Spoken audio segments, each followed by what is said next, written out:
Hello, my name is Nurai Nanufa. Usual in reading. The worst experience of my life was that I lost love once in my family, and there were also my family who were having so many problems to deal with each day that I am currently experiencing in my family. Hello, my name is Shuvita Siki. A situation that fills me with agony and dread is happening in my life when I was drowning in the sea.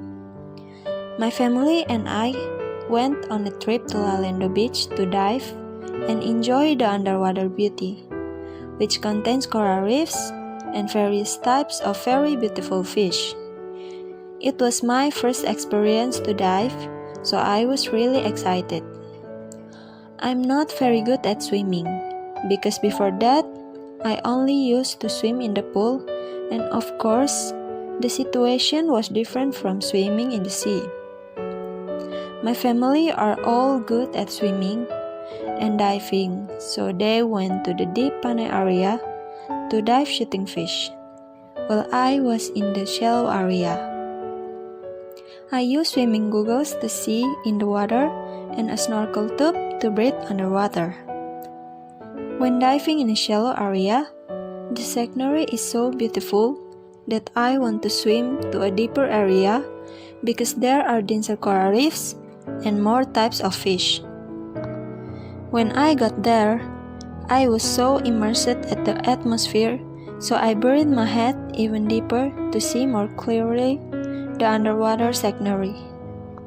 But suddenly, water entered my snorkel hose, so I couldn't breathe. I let go and raised my head when I saw that I was far from the mainland. Not wearing a respirator anymore, I tried to swim to shore with difficulty, but it didn't seem to help much when I started to feel cramps in my body and I started to sink. I tried to call for help, but because of the amount of water in my mouth, I couldn't scream well, and my family didn't listen. I was so scared. I couldn't stand it anymore and started to sing. At the time, I tried to calm down a little to pray for God's help in my heart and mean it. I muttered myself, "God, help me. I don't want to drown. I don't want to die, God." When I was very tormented by drinking a lot of seawater and couldn't breathe anymore, I opened my eyes. Realizing that I didn't have the strength to hold on, I started to panic. I was convinced that my life was over. I began to swallow seawater. Suddenly, a boulder appeared in the sand below, big enough for me to balance. Then I asked for help, and my sister swam over and managed to help me safely to shore. The thought that filled in my mind when I arrived at the beach was that I must be alive for a purpose. God has a reason for allowing me to live and has intervened to make that happen. The most important thing is that the incident has dispelled my fears. I realized that God was in control of my existence. You could say that I was once on the verge of death, so I don't have to be afraid anymore. Well, I never intended to be silly and go places I shouldn't be, but if God is in control of my life, I have nothing to fear. If He is with me and it's time, so be it. I don't have to worry about when. The fear was again in control. Lord, thank you for the times when I instinctively live by faith, grow my faith. On the wound God carved word. This story begins when I decided to become a theology faculty student. Precisely in 2019, I first enrolled at a Christian university in Kupang. I have passed all the tests well. The academic test scores I got were satisfactory.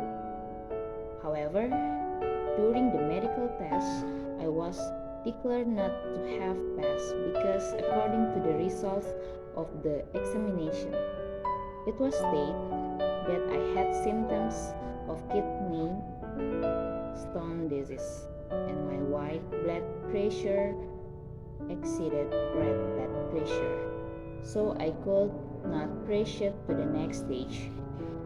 There I felt disappointed, hurt, plus a sense of shock that I had the symptoms of this disease. This is the first time I have felt a failure that made me want to give up on my own life. As soon as my spirit was crushed, I was like a person who has no patience for life. I decided to stop praying. In the state of the body lying on the bed, I was crying profusely, let out all the pain. Finally, I fell asleep, and I dreamed that God was holding my hand and saying, "Don't worry about your life. Your future really exists and your hope will not be lost." Long story short, I waited another year to re-register as a student. Within this 1 year, I have continued to struggle and prepare myself a course. At this time, I and my parents tried to cure the symptoms of the disease that I had with village herbs. As a result, I recovered in 2020. God brought me to register as a student, but not at Arta Wacana Christian University Kupang, but at Satya Wacana Christian University Salatiga. The end of the story, I want to say, when God makes you wait, then be prepared to I introduce myself. My name is Devi Ekawati Evelyn Panjaitan. I have experienced an incident that made sad, namely failing the college extreme exam. I felt it was impossible because I had trained my best, but fate said otherwise. I feel this one is unfair, but I see the words of my friends. Many are college, but few are chosen. And unfortunately, I immediately remember that maybe I did have any sentence at his university, and I tried to register myself at UKSW, and finally I was accepted in UKSW, and I'm very grateful.